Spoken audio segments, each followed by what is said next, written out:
New bride horror story. Aanchal was waiting for her husband sitting on the wedding bed in the pitch dark night. Then she gets startled by the sound of the door opening. Ramesh comes in. Ramesh, listen, this marriage has happened without my consent.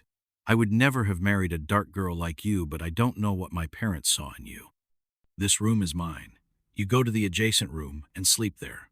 The ground slipped under Aanchal's feet. She was sitting with so many dreams. Hearing this, tears started flowing from her eyes.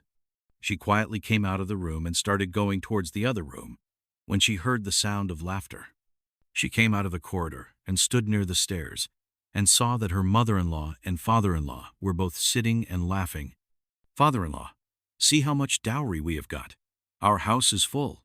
This is the benefit of having a relationship with a rich family. We have got so much money that there is no place to keep it in the safe. Mother-in-law, that is fine, but how to get rid of this black-faced girl? I will get my Ramesh married to a beautiful girl. Father-in-law, hey, enjoy all that later. For now, enjoy the money, and she will keep working like a maid in the house. Uncle was deeply shocked. They were talking so sweetly to my father. My father had given them so much dowry only because of my complexion. They wanted to buy my happiness with money. Who knows what will happen if they come to know? She kept crying sitting on the bed in the other empty room. Don't know when she fell asleep. In the morning, she got up and went downstairs. Mother-in-law, daughter-in-law, call your parents. They should take you for the wedding today itself. We cannot show you our face here. Everyone will make fun of us. Aanchal quietly comes upstairs and starts calling. Her father comes and takes her. After going home, she does not talk to anyone, goes to her room and keeps crying. In the evening, no one comes to pick her up from her in-laws' house. Aanchal gets very angry.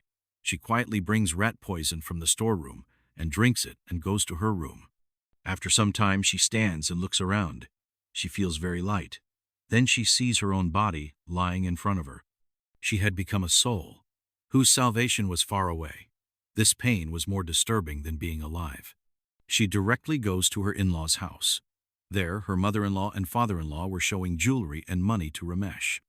Ramesh, I was getting angry at you people, but now I understand that this was your plan. Just then they feel a strong wind blowing in the room. All the windows of the room were closed. At the same time, the clock on the wall in front falls down and breaks. The light of the room was also gradually dimming. Money and jewelry were scattered on the bed. Just then, Ramesh gets a call on his mobile. Ramesh is shocked to hear this. Ramesh, Mom, it was Uncle's father's call. He was crying badly. Uncle committed suicide by consuming poison. Mother-in-law, it's good that we got rid of you. Let's go there now. After a few days, I will get you married to a girl of your choice. All three start walking towards the door, but what is this? The door closes on its own. Mother-in-law, who is it? Then the room starts getting dark. The light of the room starts dimming on its own. Father-in-law, hey, open the window and call someone. It seems the door is locked from outside. All three start pushing the door. On the other hand, the notes lying on the bed catch fire. The entire bed starts burning. The jewelry also starts melting in it. All three get scared seeing this. All three hold each other and start going towards the window, but what is this? Even the window doesn't open. Smoke was filling the room. The mother-in-law and father-in-law were coughing badly. Ramesh made them sit down. He himself tried to open the door. The fire on the bed had been extinguished. It was just smoldering. Just then someone pulled Ramesh's leg.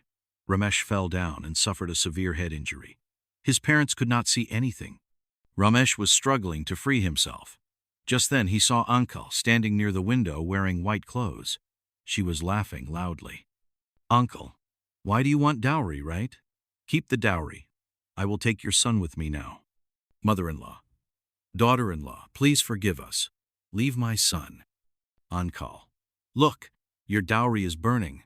Aanchal opened the door and all the dowry items kept outside were burning.